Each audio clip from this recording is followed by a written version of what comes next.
Hello, everyone. Are you a Mary Sue? I don't think so.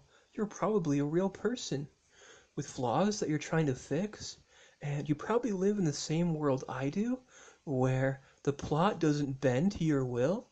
Though you might be a narcissist, where you expect it to, and you sabotage your relationships because people aren't psychic and they don't act like you're the center of the universe.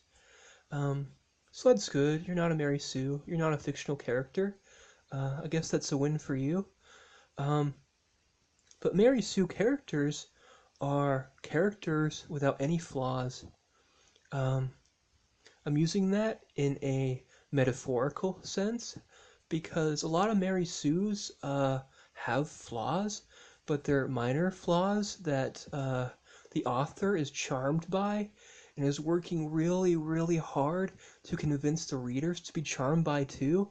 Um, so maybe you're a vampire and you have sparkly skin and you're really self-conscious about it because you sparkle so brightly in sunlight that like you dazzle people around you.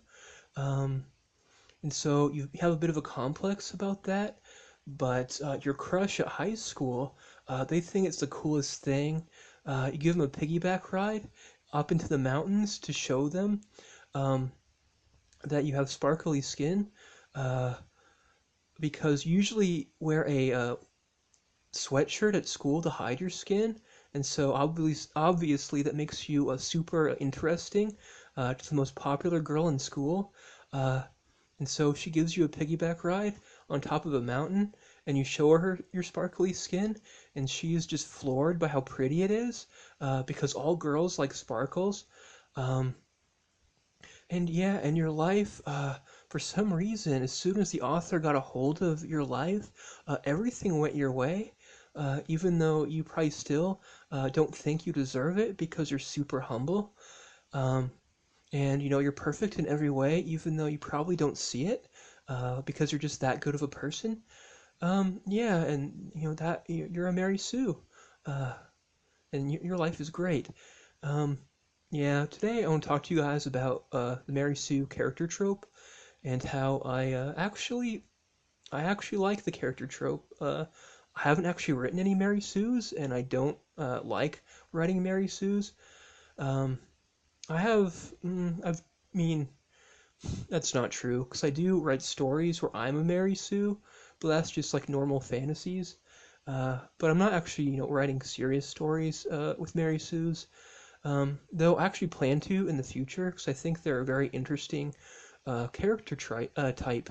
Um, I'm not someone who thinks that like all character types, or there's certain character types that are forbidden, because usually any character type has a theme attached that you can explore. Um, for instance, like what if I'm really interested in reality warping, where characters can actually change the world around them, knowingly or unknowingly. Kind of like they can spawn material, like they can spawn gold out of thin air, or it could even be strong enough where they can warp people around them to like love them or hate them, um, or become ugly or whatever they want. And I really like that the power reality warping. And so, what if you had a Mary Sue where it kind of operated as reality warping, um, but they realize that they're a Mary Sue, but they actually hate it because it means that their power warps the souls of the people that they love, and so they live as a recluse in the mountains. That would be a very interesting story. And I think you can come up with all kinds of stories with Mary Sue's if you're creative. Well, if you want to, basically. Um, I also love Paragon characters, and they're a little different than Mary Sue's. A Paragon is just a character that's finished their character arc, so they don't have any character growth. I guess you can kind of think of a Gandalf type character if you've read or watched the Lord of the Rings movies. Gandalf is a Paragon because he's the same guy before the story starts, and he's the same guy after it ends. There's no character growth because he's just a good guy at the start. Um, they're more popular in Eastern fiction paragons. Um, they're kind of like they're very similar to Mary Sue's, but they do struggle, and the plot definitely does not work in their favor all the time. But they're kind of similar in the sense that they have a lot of times they can actually have like perfect character. The difference between them is that Mary Sue's generally, because the plot warps so blatantly around them, they're basically like narcissists with the power to warp the plot. Um, they're very uninteresting if they're done in a straightforward way, as if you're just a bad writer who's writing a fan fiction with a Mary Sue.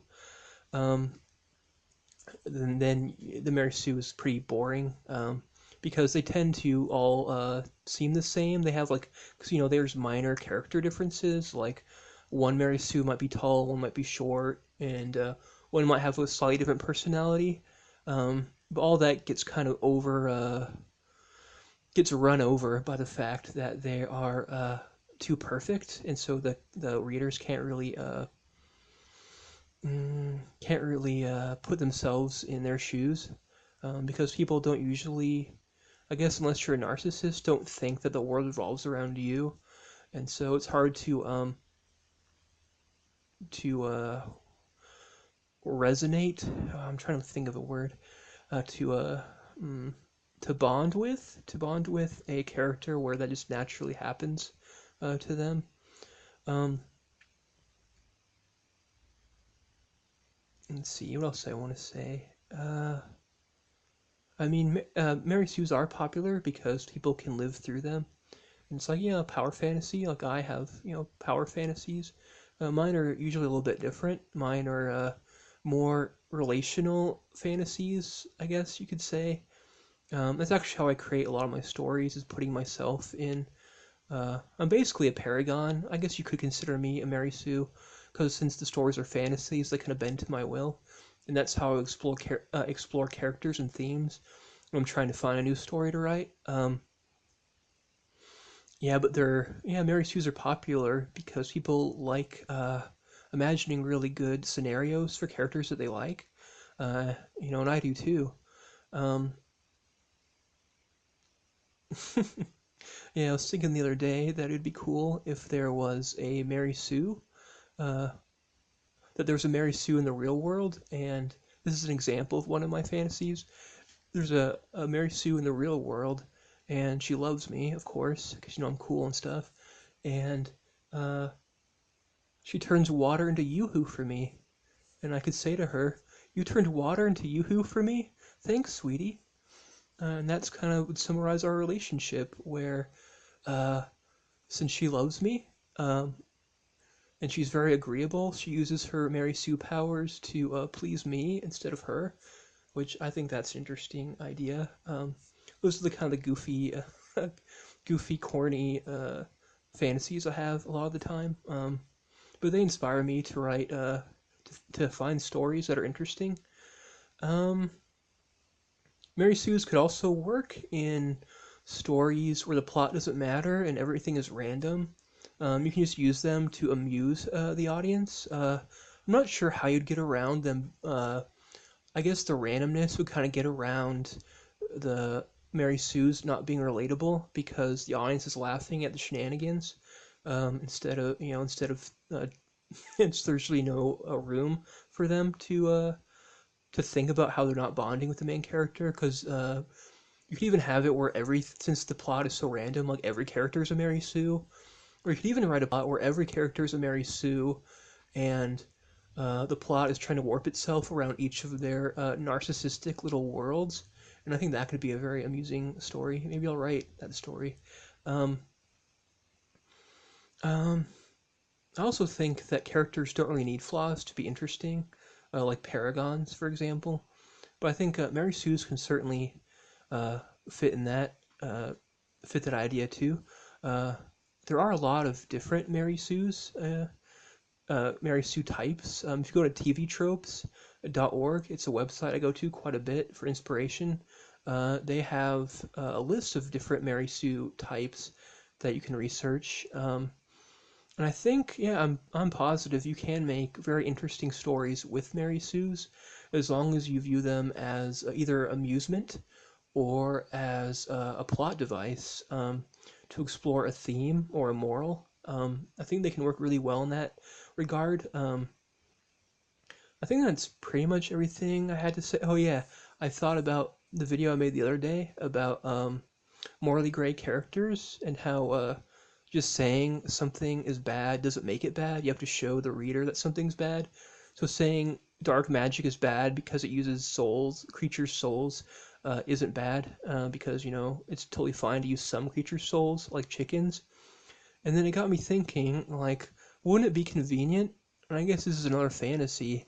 If there were chickens and you had the power to suck out their souls to create like a magical fire that you could fry the chickens in, that would be amazing. So it's like chickens are like self-contained meals where you suck out their soul and then you set up your deep fat fryer and then you use their soul to cook the chicken. I think that'd be great and maybe a fun. I might put that in a story sometime.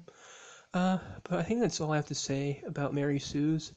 Um, Let me know in the comments what you think about Mary Sue's and if you like them or if you hate them, or if I maybe made you helped you change your mind or give you something to think about. Because I think they're a very underused trope, even though they're really popular and some might say they're overdone. I don't think they're done right very often.